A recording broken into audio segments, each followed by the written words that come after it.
Nabi Muhammad Sallallahu Alaihi Wasallam.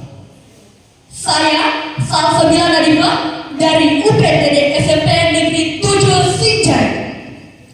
Bapak Proklamator sekaligus Presiden pertama Republik Indonesia, Insinyur Soekarno, pernah berkata bahwa 1000 orang tua bisa bermimpi, namun 1 orang pemuda bisa mengubah dunia.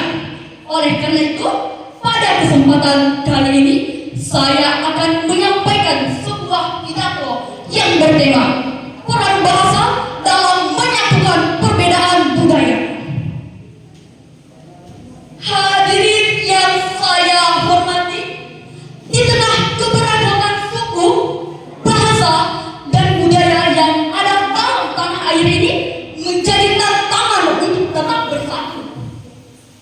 Di tengah perbedaan tersebut bisa saja menjadi jurang pemisah, tapi disinilah bahasa memainkan peran penting sebagai alat pemersatu kita. Bahasa, khususnya bahasa Indonesia, menjadi jembatan yang menghubungkan kita, yang membuat kita mampu berbicara dalam satu suara, namun dengan latar belakang yang berbeda-beda. Mari kita bayangkan, apa jadinya jika tak ada bahasa yang menyatukan kita. Mungkin kita akan mengalami kesulitan dalam berkomunikasi, dan perbedaan-perbedaan yang ada akan semakin nampak. Tetapi berkat bahasa, khususnya bahasa Indonesia, kita dapat saling memahami, berbagi pikiran, dan juga bekerja sama untuk membangun bangsa yang lebih baik lagi.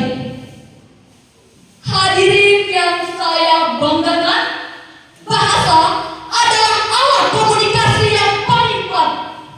Dengan bahasa, kita dapat menyampaikan gagasan, berbagi cerita, dan juga menjalin hubungan yang baik dengan orang lain.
daerah, bahasa ibu, serta bahasa asing, kita dapat menciptakan hubungan yang harmonis di tengah perbedaan tersebut. Sebelum menutup pidato ini, saya ingin menyampaikan sebuah pantun. Berkelana jauh ke negeri seberang, beragam budaya terjalin indah. Bahasa jadi jembatan yang menyatukan hati di tengah perbedaan yang megah. Terima kasih atas perhatiannya. Semoga pidato yang saya sampaikan hari ini dapat menginspirasi kita semua untuk lebih menghargai bahasa